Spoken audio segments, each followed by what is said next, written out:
Brought to you by Penguin.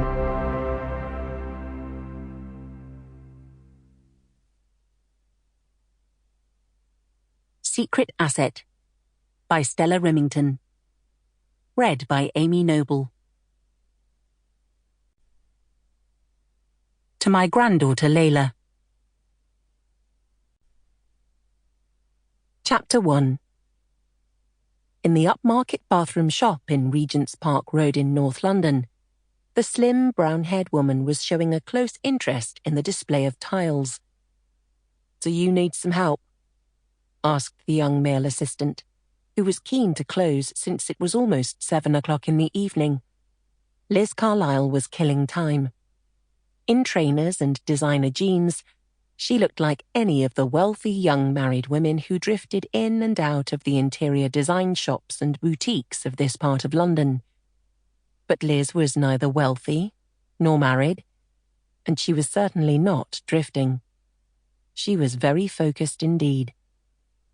She was waiting for the device she held tightly in her left hand to vibrate once, the signal that it was safe for her to proceed to the meeting in the coffee shop further down the road. In the mirror on the shop wall facing her, she could see Wally Woods, the leader of the A4 team providing counter-surveillance backup, taking his time buying an Evening Standard from the news vendor on the corner. He had already sent the 2 pulses which signalled that her contact, Marzipan, was inside the cafe waiting for her. Once his team further up the street on either side were satisfied that no one had followed Marzipan, Wally would send the OK. A young Asian man, dressed in black jeans and a hooded top, came along from the direction of Chalk Farm Underground Station. Wally and his team watched tensely as he paused to look in an estate agent's window. Moving on, he crossed over and left Regent's Park Road, walking off into the distance down a side street. Now the device in Liz's hand vibrated once. "Thanks very much," said Liz to the relieved shop assistant. "I'll bring my husband in tomorrow evening and we'll decide then." She left the shop, turned right, and walked quickly along the street to the coffee shop, which she entered without hesitating, all under the watchful eyes of the A4 team. Inside, Liz waited at the counter to order a cappuccino. She felt the familiar tension in her stomach, the quickened beating of her heart, which always accompanied work on the front line.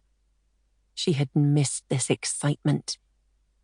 For the last 4 months or so, she had been on convalescent leave following a counter-terrorist operation in Norfolk at the end of the previous year. She'd gone down to her mother's house in Wiltshire almost immediately after the MI5 doctor had ordered her off work.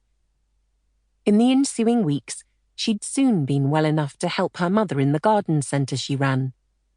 On days off, they'd visited National Trust houses and cooked elaborate dinners for 2. Occasionally at the weekend they would socialise with friends from the neighbourhood. It had been pleasant, tranquil, and agonisingly uneventful. Now on this May evening she was happy to be back at the sharp end of operations. She had returned to work only that week. "Take your time. Settle in," Charles Wetherby had told her, and back in her office in the counter-terrorism agent-running section, she had started with the mountain of paperwork which had accumulated in her absence. But then, the message had come that afternoon from Marzipan, codenamed for Suhail Din, urgently requesting a meeting.